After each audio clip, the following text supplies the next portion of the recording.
Assalamualaikum warahmatullahi wabarakatuh. Halo teman-teman semua, selamat pagi. Kali ini kita akan mempresentasikan mata kuliah psikolinguistik, yaitu materi tentang penerapan teori-teori linguistik dalam pembelajaran bahasa kedua. Kami dari kelompok 7 yang beranggotakan saya sendiri, Muhammad Muklik Mandana Kaja dengan NIM akhir 102. Saya Nabila Britania Pitaloka dengan NIM 124212041. Saya Siti Surya dengan NIM 124212029. Saya Lema Aulia dengan NIM 124212038. Oke, sebelum kita mulai, terima kasih atas waktunya kepada rekan-rekan sekalian dan yang terhormat Pak Bustomi. Oke, sebelum materinya kita mulai, kita akan menjelaskan latar belakang tentang materi ini. Oke, baik teman-teman, jadi latar belakang dari materi yang akan kita ambil ini merupakan pembelajaran bahasa kedua tidak hanya berfokus pada aspek linguistik saja, tetapi juga pada proses psikologinya yang terjadi dalam diri pembelajar. Pembelajar itu berarti siswa itu sendiri. Nah, disinilah peran psikolinguistik menjadi penting karena bidang ini mempelajari bagaimana bahasa diproses, dipahami, dan diproduksi oleh manusia. Nah, selain itu, dalam konteks pembelajaran bahasa kedua, psikolinguistik membantu guru memahami cara kerja otak dalam memperoleh kosakata, struktur kalimat, serta makna, sehingga strategi pengajaran dapat disesuaikan dengan tahap perkembangan dan kemampuan kognitif siswa tersebut. Oke, setelah kita melihat ke latar belakangnya, baru kita masuk ke dalam materinya yang akan dijelaskan oleh Rahma Aulia. Nah, yaitu di sini ada pemahaman dasar psikolinguistik terlebih dahulu. Nah, sebelumnya apa sih psikolinguistik itu? Psikolinguistik adalah bidang ilmu yang mempelajari bagaimana otak manusia bekerja saat kita memahami, menghasilkan, dan belajar bahasa. Lalu, mengapa sih psikolinguistik itu penting dalam pembelajaran? Ya karena psikolinguistik ini dengan melalui psikolinguistik kita itu bisa tahu bagaimana seseorang memproses dan menguasai bahasa sehingga proses belajar bahasa itu bisa dibuat dan lebih terlihat lagi bisa efektif lagi. Nah, yang kedua ini ada teori pemerolehan bahasa.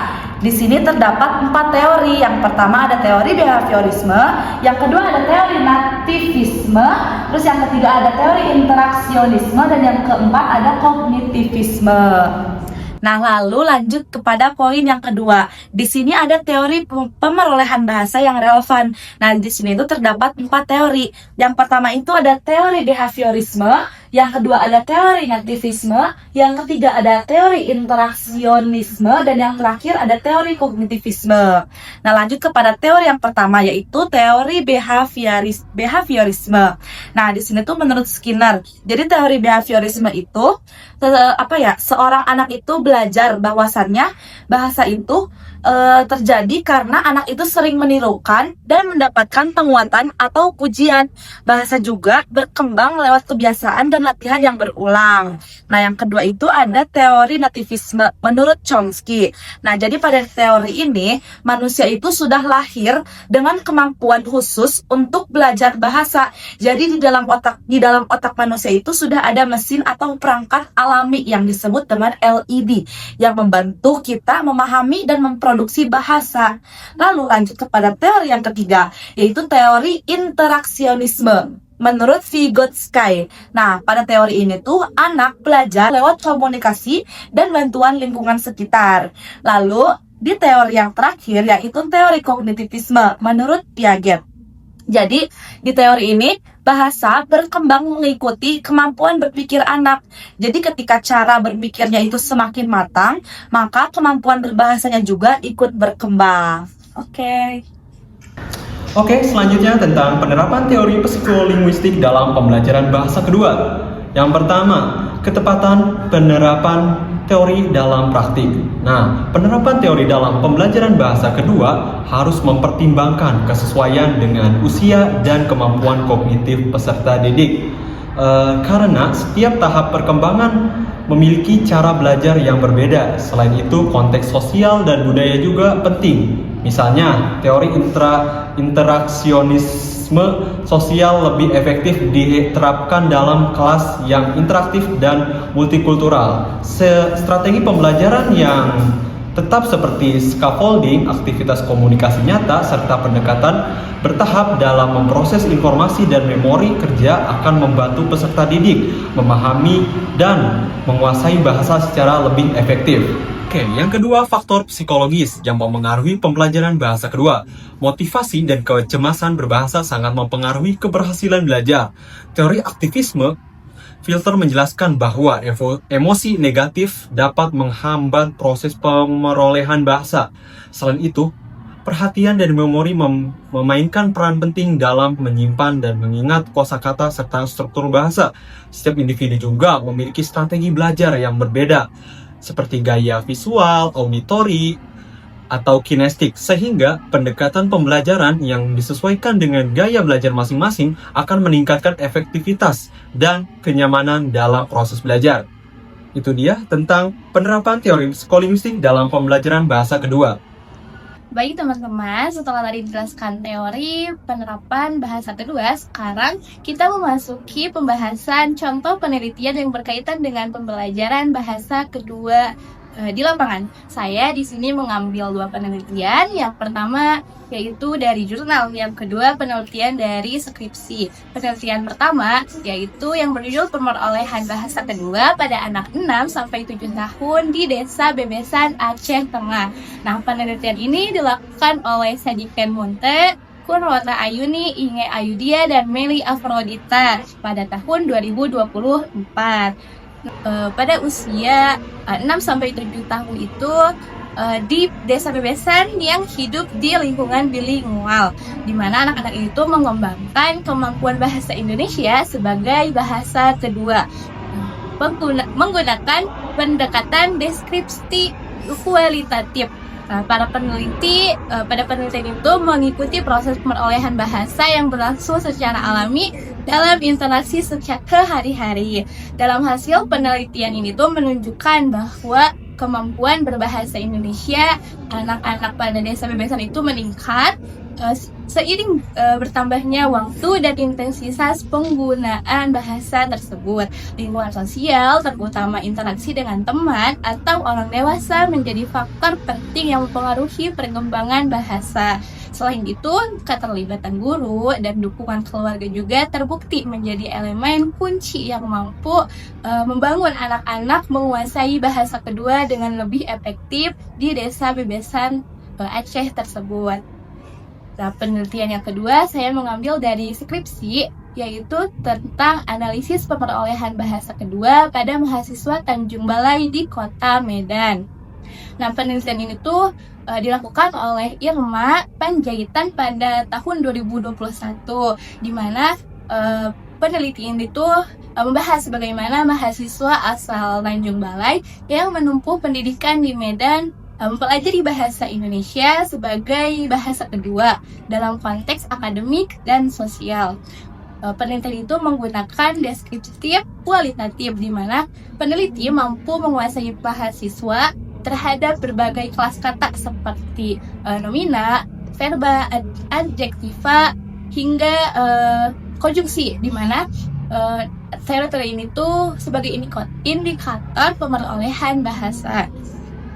Hasil penelitian ini tuh menunjukkan bahwa kemampuan bahasa mahasiswa berkembang melalui paparan bahasa yang diperoleh baik dari lingkungan formal, lingkungan perkuliahan, maupun lingkungan informal dalam kehidupan mereka sehari-hari. Interaksi yang intens serta strategi belajar yang digunakan mahasiswa ikut mempercepat proses pemerolehan bahasa kedua ini dan membuat penguasaan kelas kata mereka semakin bervariasi. Di dalam penelitian ini terdapat metode pembelajaran. Yang pertama, metode sentra atau central method. Anak menjadi pusat pembelajaran dan juga menjadi belajar sambil bermain. Lalu terdapat 7 sentra. Yang pertama itu ada sentra bahasa, budaya, bermain peran, motorik, iman, serta takwa. Yang pertama, sentra bahasa. Fokus pada kegiatan yang mengembangkan kemampuan berbahasa. Sentra yang kedua yaitu sentra budaya. mengembangkan pemahaman anak tentang budaya sekitar, nilai-nilai sosial, dan kebiasaan masyarakat. Sentra yang ketiga adalah bermain peran atau role play, membantu anak memahami dunia sosial melalui kegiatan pura-pura yang menirukan kehidupan nyata. Yang keempat, ada sentra motorik, motorik kasar, dan juga motorik halus, mengembangkan koordinasi tubuh, kekuatan, dan juga kelenturan. Yang kelima, ada sentra iman dan takwa atau imtak, menanamkan nilai-nilai moral dan keagamaan serta tahap perkembangan anak. Yang keenam, ada sentra balok, mengembangkan kreativitas, logika, dan kemampuan spasial melalui kegiatan konstruksi. Yang ketujuh, yang terakhir adalah sentra sains, mengajak anak bereksplorasi dan memahami lingkungan melalui kegiatan observasi dan juga eksperimen sederhana. Nah, sebagai strategi tambahannya, guru juga bisa melakukan dengan cara bermain, bercerita, dan juga bermain peran. Hasil penelitian yang dilakukan oleh Said Alwi ini, yang pertama itu, anak prasekolah lebih cepat menguasai bahasa kedua dibandingkan orang dewasa. Lalu, yang kedua itu ada pengajaran bahasa asing sejak dini memperkuat daya ingat dan kemampuan sosial. Yang ketiga ada pembelajaran efektif jika dilakukan interaktif, kontekstual, dan menyenangkan. Lalu yang kedua itu ada judul penelitiannya, pembelajaran dan pemeliharaan bahasa kedua mahasiswa asing program Dharma Wisata di IKIP Budi Utomo Malang. Nah, penelitian ini dilakukan oleh Aja Aulia Ramdhani, Nurwahid Mulyono, Endang Setiowati. Metode penelitian ini menggunakan pendekatan kualitatif, deskriptif, subjektif, terdiri dari 6 mahasiswa asing yang berasal dari Afghanistan, Jerman, Thailand, Italia, Polandia, dan Ukraina. Nah, teman-teman, data diperoleh dari hasil tes bahasa, wawancara, observasi kelas, dan juga transkrip tuturan. Analisisnya dilakukan dengan melihat tiga aspek. Yang pertama itu ada fonologi, sintaksis, dan juga semantik. Hasil penelitian ini yang pertama itu ada pengajaran menggunakan metode drilling dan terjemahan untuk membantu mahasiswa mengingat kosakata dan memahami teks. Yang kedua itu ada pemeliharaan bahasa kedua berlangsung secara sadar di kelas dan alamiah melalui outing kelas dengan interaksi langsung bersama masyarakat. Yang selanjutnya yaitu terdapat perkembangan kemampuan pada 3 aspek yang tadi sudah saya jelaskan, bahwa itu ada fonologi, sintaksis, dan juga ada semantiknya. Dan di ranah fonologisnya, pengucapan bunyi dan kata dengan benar, sehingga mahasiswa tutoran asing itu tuh dapat mengucapkan bunyi dan kata itu dengan benar. Yang kedua itu ada sintaksis, yaitu penyusunan kalimat dari sederhana hingga kompleks. Yang ketiga yaitu semantik, adalah pemahaman makna dan juga tata bahasa. Perbedaan hasil belajar dipengaruhi oleh latar belakang budaya dan gaya belajar masing-masing mahasiswa. Jadi teman-teman, kalau semisal mahasiswa tersebut itu berasal dari Thailand dan juga Afghanistan, berarti mereka itu bakal memiliki 2 pengucapan atau lafal yang berbeda gitu ya. Jadi dapat disimpulkan dari kedua penelitian tersebut bahwa penelitian yang dilakukan oleh Said Alwi ini menyimpulkan bahwa pengajaran bahasa kedua sejak usia dini sangat efektif apabila dilakukan dengan pendekatan yang sesuai tahap perkembangan anak, yaitu melalui metode sentra, pembelajaran kontekstual atau pembelajaran yang dibawa ke dalam kehidupan nyata, dan penggunaan media visual yang menarik.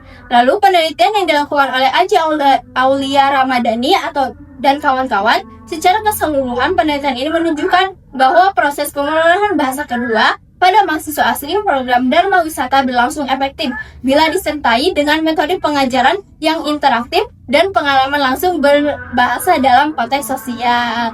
Terima kasih. Oke teman-teman, jadi segitu saja materi dari kelompok 7 tentang penerapan teori-teori linguistik dalam pembelajaran bahasa kedua. Jadi dapat disimpulkan bahwa penerapan psikolinguistik dalam pembelajaran bahasa kedua membantu guru memahami proses mental siswa saat belajar bahasa. Melalui pendekatan ini, pengajaran menjadi lebih efektif karena mempertimbangkan yang pertama faktor usia, faktor motivasi, dan faktor lingkungan belajar. Dengan strategi yang tepat seperti metode komunikatif, permainan bahasa, dan visualisasi pembelajaran dapat memperoleh dan menggunakan bahasa kedua dengan lebih alami dan juga lebih bermakna. Oke teman-teman, itu dia pemaparan materi tentang penerapan teori-teori linguistik dalam pembelajaran bahasa kedua. Semoga materi ini bisa bermanfaat untuk kalian semua dan ilmunya menjadi berkah untuk dipelajari. Terima kasih. Wabillahi taufiq wal hidayah. Wassalamualaikum warahmatullahi wabarakatuh.